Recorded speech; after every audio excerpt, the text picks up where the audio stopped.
할렐루야. 자, 오늘의 말씀은 누가복음 1장 26절에서 38절, 46절에서 56절입니다. 누가복음 1장 26절에서 38절, 46절에서 56절입니다. 자, 차에 섰으면 교도가시겠습니다. 여섯째 달에 천사 가브리엘이 하나님의 보내심을 받아 갈릴리 나사렛이란 동네에 가서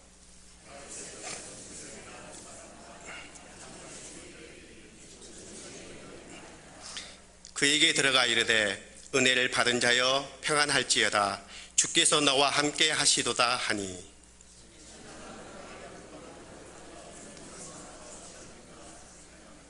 천사가 이르되 마리아여 무서워하지 말라. 네가 하나님께 은혜를 입었느니라.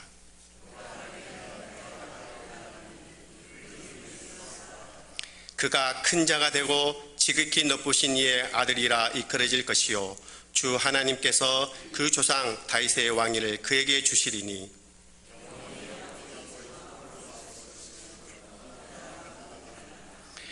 마리아가 천사에게 말하되 나는 남자를 알지 못하니 어찌 이 일이 있으리이까.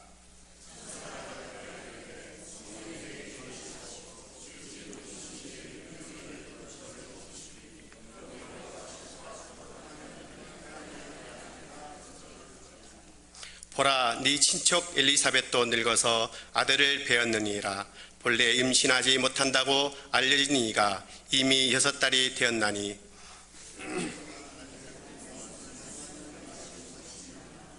마리아가 이르되 주의 여종이오니 말씀대로 내게 이루어지이다 하며 천사가 떠나가니라.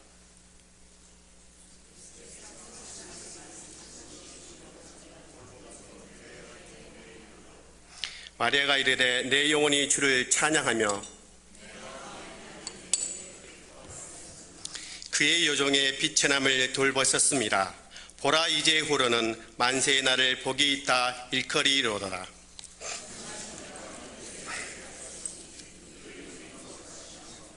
긍휼하심이 두려워하는 자에게 대대로 이르는도다.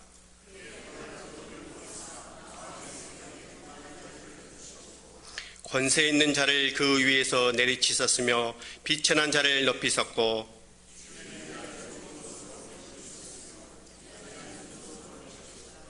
그 종 이스라엘 도우사 긍휼히 여기시고 기억하시되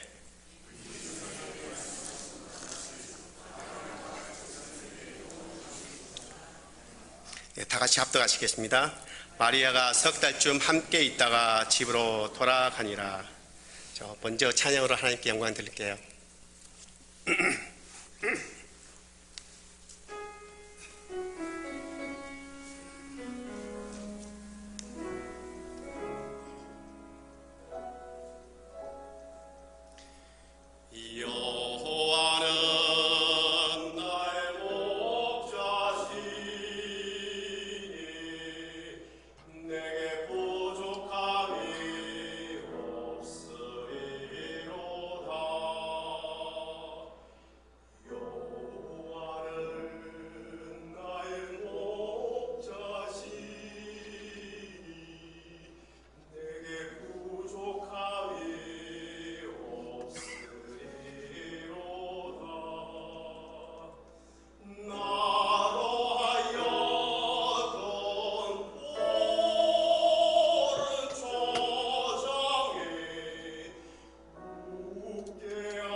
부족한 저를 이 자리에 설 수 있도록 하나님께 허락해 주시고 또한 담임 목사님과 장로님께 감사드립니다.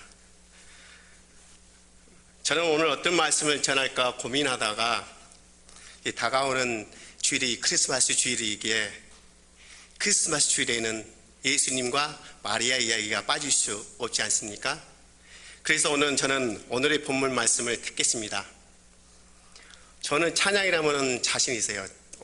수백 명, 수천 명 모인 데서 같이 노래를 했는데 설교를 하라면 왜 이렇게 떨리는지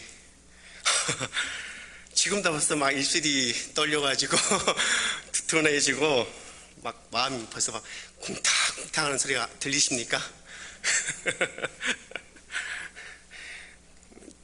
돋보기 좀 써가지고 여러분들이 잘 보이지도 않고 아무튼 말도 많이 더듬거릴 수도 있습니다. 아무튼 부족한 점이 많이 있더라도 성도 여러분께서 사랑으로 감사 주시고 또는 아멘으로 크게 용기 주시면 저 힘을 얻겠습니다. 아멘. 감사합니다. 누가복음을 기록한 사람은 누구였을까요? 누가복음을 기록한 사람은 누가였습니다. 이 누가는 복음서를 기록할 뿐 아니라 사도행전도 기록했습니다. 때는 주 70년경에 데오빌로 각하에게 예수님의 일대기를 상세히 기록하여 보낸 것이 누가복음입니다. 아마 그는 기독교 신앙에 대해서 기초적인 상식이 있었고 믿음이 있었던 것 같습니다. 그런데 당시 사람들이 공통적으로 느끼고 있었던 것은 복음이란 유대인들만을 위한 것으로 생각했지 이방인들이 복음을 듣고 구원에 이르는 문제에 대해서는 반신반했던 것 같습니다. 아마 데오빌로 각하도 같은 생각을 가지고 있었던 것 같습니다.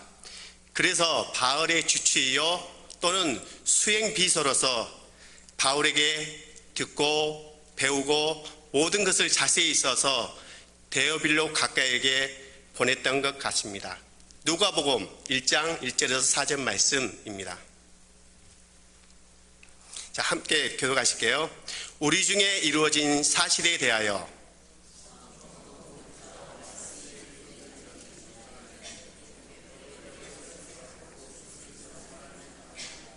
그 모든 일을 근원부터 자세히 미루어 살핀 나도 데오빌로 각하에게 차례대로 써 보내는 것이 좋은 줄 알았노니 이는 각하가 알고 있는 바를 더 확실하게 하려 함이로라. 그런데 누가는 누가복음을 쓰면서 구원은 유대인들뿐만 아니라 이방인도 구원에 이른다는 복음의 보편성에 힘을 주고 말하고 있는 것 같습니다. 그러면서 누가의 메시지에 나타난 예수님의 행적과 말씀은 모두가 구약의 예언에 기초한 것이고 결국 예수님의 성육신과 예수님의 십자가와 예수님의 부활이라는 사실 모두가 하나님께서 인류를 구원하시고자 했던 구원의 역사라는 사실을 우리에게 보여주고 있습니다. 그 하나를 예를 들면 이사야서 7장 14절 말씀입니다.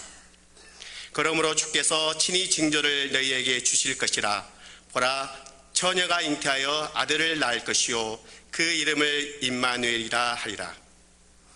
제가 오늘 여러분들에게 성경 퀴즈 하나 드릴게요. 마치면 제가 저녁을 사줘 드릴 수도 있습니다. 자, 오늘의 성경 퀴즈.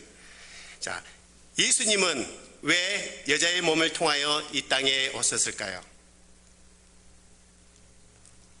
예수님은 또 율법을 초월해서 이 땅에 오셔야 될 건데 구세주로 오셔야 되려면 율법을 초월해서 이 땅에 오셔야 할 건데 왜 율법 아래 이 땅에 오셨을까요? 아시는 분? 저녁 사드릴게요. 없으면 저녁 세비. 자, 성경을 말씀을 보면 해답이 나오고 있습니다. 갈라디아서 4장 4절에서 5절 말씀입니다. 자, 다 같이 합독하실까요? 때가 차매 하나님이 그 아들을 보내사 여자에게서 나게 하시고 율법 아래 나게 하신 것은 율법 아래 있는 자들을 속량하시고 우리로 아들의 명분을 얻게 하려 하심이라. 예. 율법 아래 있는 자들을 속량하시고 우리로 아들의 명분을 얻게 하려 하심이라고 말씀하고 있습니다. 그러면 오늘 읽는 본문을 통해서 우리에게 주신 하나님의 메시지를 살펴보도록 하겠습니다. 첫 번째로 하나님만을 찬양하는 삶을 삽시다. 아멘. 하나님만을 찬양하는 삶을 삽시다. 찬양의 중요성은 바로 복음이 들어있다는 사실입니다. 바로 찬양 속에 복음이 들어있다는 것입니다. 다시 말씀드리면 복음이 들어있지 않으면 그 곡은 단순히 노래일 뿐입니다. 또한 찬양은 예수 그리스도를 믿는 예수 그리스도를 나의 구소지로 고백하는 자만이 할 수 있는 특권이 있는 것입니다. 아멘. 여러분들께서 보시는 대로 오늘 본문은 마리아의 찬양입니다. 즉 마리아 찬가는 유식한 말로 마그니피카트라 불리우는 유명한 찬가입니다. 마그니피카트 처음 들어보시죠? 그냥 순수하게 마리아 찬양이라고 하면 됩니다. 이 찬양이 사실 마리아의 입장에서 보면은 찬양은 고사하고 두려움이요 공포요 절망의 순간이야 될 것입니다.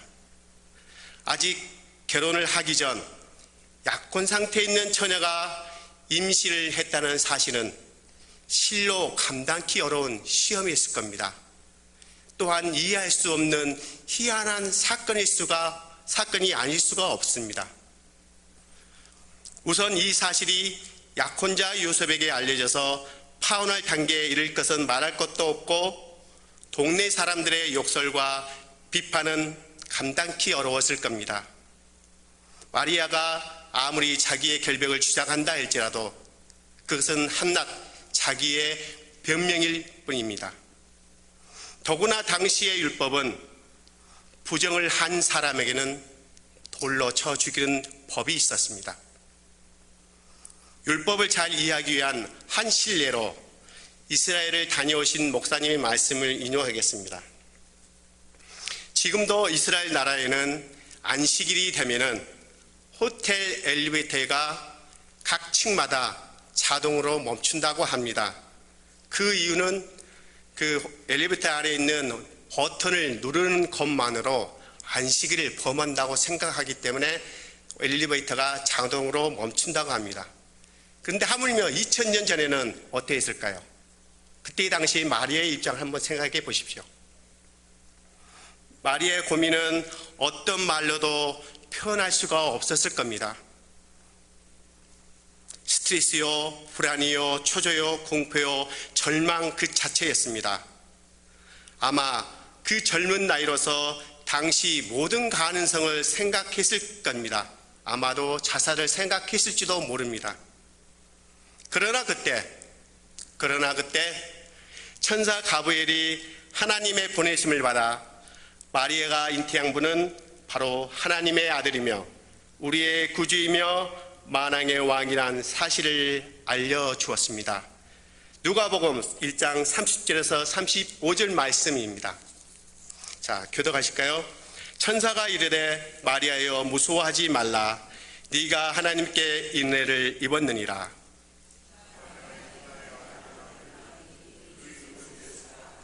그가 큰 자가 되고 지극히 높으신 이의 아들이라 이끌어질 것이요 주 하나님께서 그 조상 다윗의 왕위를 그에게 주시리니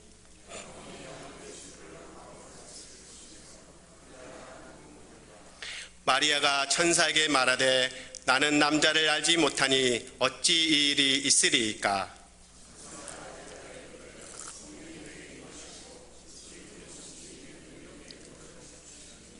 아실 바 거룩한 이는 하나님의 아들이라 일컬어지리라. 아멘. 장차 태어날 아기 이름은 예수라고 이름까지 지어주었습니다. 이 아이는 성령으로 말미암아 잉태된 것이지 사람의 생리적인 것이 아니라고 말하고 있습니다. 그러면서 이 위대한 하나님의 능력이 마리아를 도구로 사용하였음을 계시하여 주고 있습니다. 마리아는 절망과 불안, 초조, 그리고 공포에 질려 있다가 하나님의 계시의 말씀을 듣고 하나님의 계시의 말씀을 듣고 일순간에 그 마음에 감사와 감격이 터져 나왔습니다. 그리고 찬양도 터져 나왔습니다. 그게 바로 누가복음 1장 46절에서 47절 말씀입니다. 마리아가 이르되 내 영혼이 주를 찬양하며 내 마음이 하나님 내 구주를 기뻐하였음은. 사랑하는 성도 여러분, 절망과 두려움을 이기고 찬양할 수 있는 것은 하나님의 말씀을 들으실 때입니다. 고난 가운데 찬양하기 원하십니까? 환난 가운데 찬양하기 원하십니까? 그러면 하나님의 말씀을 듣고 하나님의 말씀을 읽고 하나님의 말씀을 배우시기 바랍니다. 그러면 우리의 현실 속에서는 정말 절망과 두려움이 있을 때 정말 진짜로 우리 일상생활 진짜로 하나님의 말씀이 들리던가요? 저는 안 들리던데. 목사이지만 현실 문제 생각하지 하나님의 말씀이 안 들리더라고요.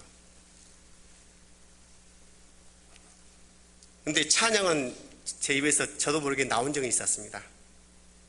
성도 여러분들도 하나님의 말씀이 들리기를 원합니다. 찬양이 나오시길 원합니다. 성경에 나오는 찬양은 기쁜 때도 있었지만 오히려 힘들고 어렵고 고난이 올 때 찬양이 많이 나온다는 것을 우리는 알 수가 있습니다.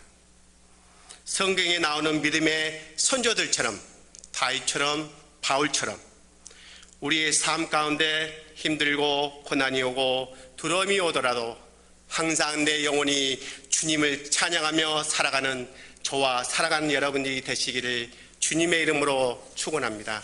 아멘. 경제 침체로 말미암아 우리에게 경제적 고통뿐 아니라 정신적 고통도 심하다고 합니다. 지금은 우리 고국인 한국에서도 국정농단이라는 사건으로 우리들의 마음과 정신에 큰 상처와 혼란을 주고 있습니다. 거기에다 영적 침체와 좌절도 큽니다. 들리는 말로는 경제가 회복된다느니 나아진다느니 하는 말뿐 실제로는 우리의 현실 속에는 변화가 없는 것 같습니다. 하지만 힘들고 고난이 오고 시험과 핍박 환난이 오더라도 우리의 영혼이 하나님을 찬양하도록 합시다. 아멘.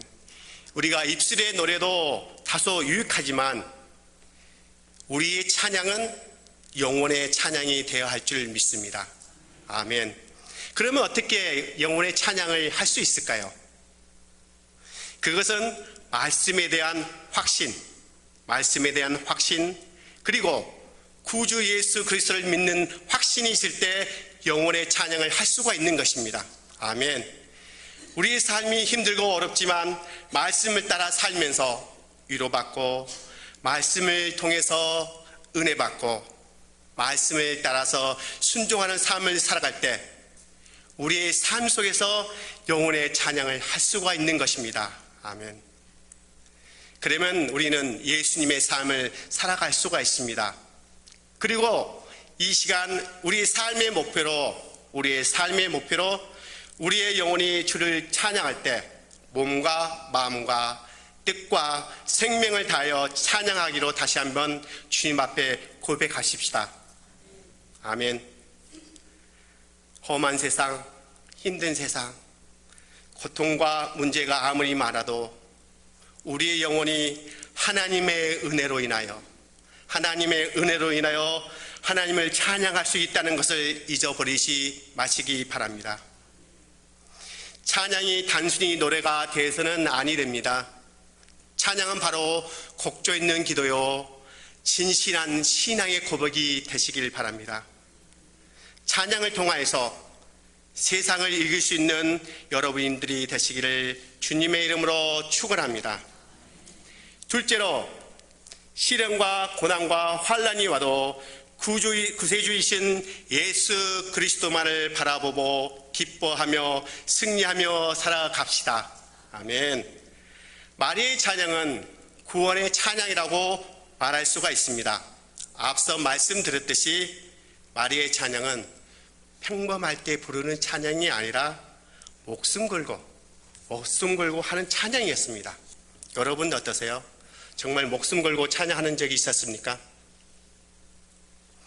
정말 엄청난 시련과 고통 중에서도 자기 뱃속에 잉태된 분이 세상 죄를 구원하실 메시아라는 사실, 그리고 그 일을 계획하신 이가 하나님이시라는 사실, 이러한 절차를 통해서 구원의 운동이 일어난다는 사실을 알고 마리아는 감격하게 됩니다. 시련은 있어도 절망은 없다는 말이 있습니다. 시련은 있어도 절망은 없다. 하지만 마리아가 당한 시련은 오늘날 우리들의 시련과 비교할 수가 없을 겁니다.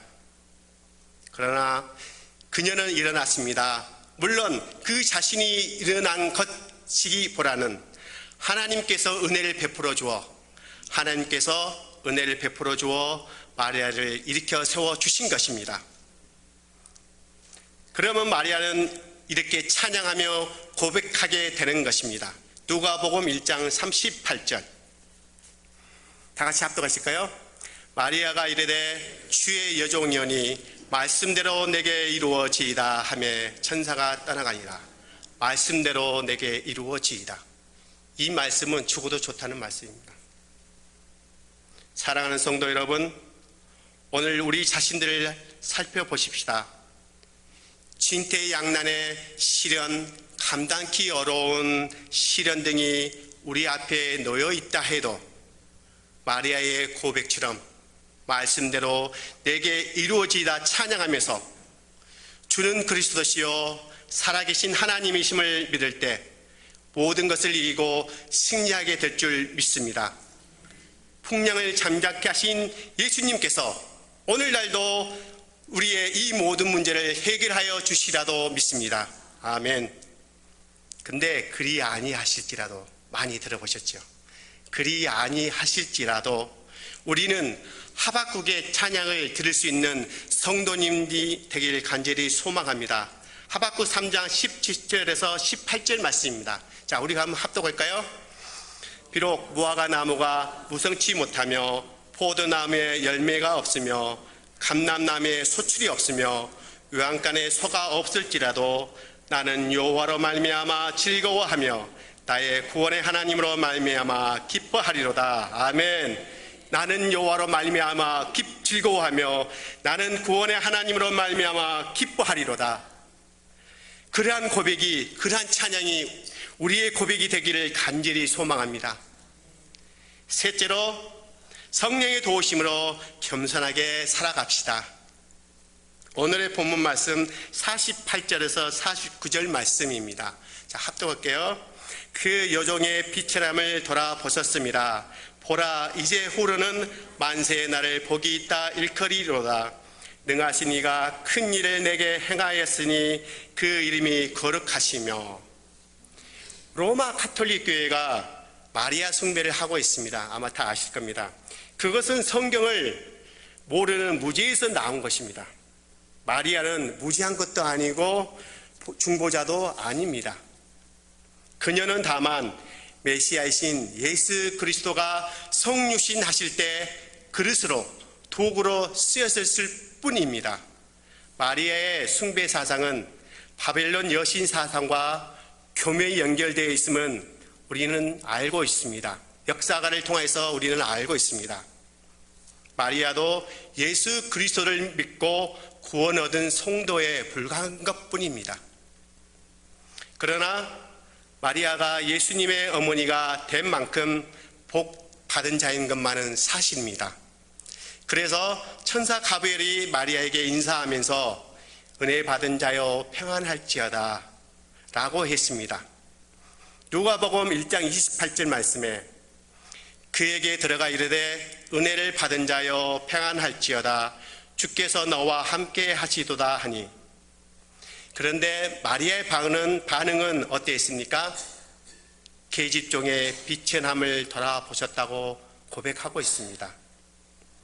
결국 마리아는 메시아 예수 그리스도를 잉태할 만한 아무런 의도, 공로도 특별한 것도 없었지만 메시아의 어머니가 되었기에 그것은 하나님의 은혜이며 하나님의 축복이었습니다.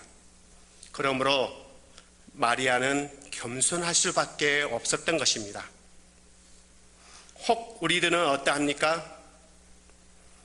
열심히 봉사하고 열심히 신앙생활하고 새벽 예배에 한 번도 빠지지 않고 다니고, 또 내가 목사이니까, 내가 장로이니까, 내가 권사이니까 믿음이 좋다고, 신앙이 좋다고 스스로 생각하여 교만하지는 않습니까? 아닙니다. 절대 아닙니다. 오직 우리는 미천한 종일 뿐입니다. 우리는 미천한 종일 뿐입니다. 우리가 내세울 것은 아무것도 없습니다. 모든 것이 하나님의 은혜이며 하나님의 축복이라고 고백할 뿐입니다. 그러므로 우리의 자랑은 오직 십자가밖에 없습니다. 우리의 자랑은 오직 예수밖에 없는 줄 믿으시기 바랍니다. 그러므로 마리아를 숭배하거나 찬양하는 것은 큰 잘못된 것입니다. 지금은 잘 모르지만 옛날에는 그 이태리에 유학 갔다 오신 성악가 분들이 교회에서 찬양한다 해가지고 혹시 아베 마리아라고 부른 적이 있었는데 그런 거 들어본 적 있었나요? 그때는 잘 무지한 사람들이 많았기 때문에 그냥 듣고 아멘 했어요. 큰일 나는 겁니다. 교회에서 아베 마리아 찬양하면 큰일 나는 거예요.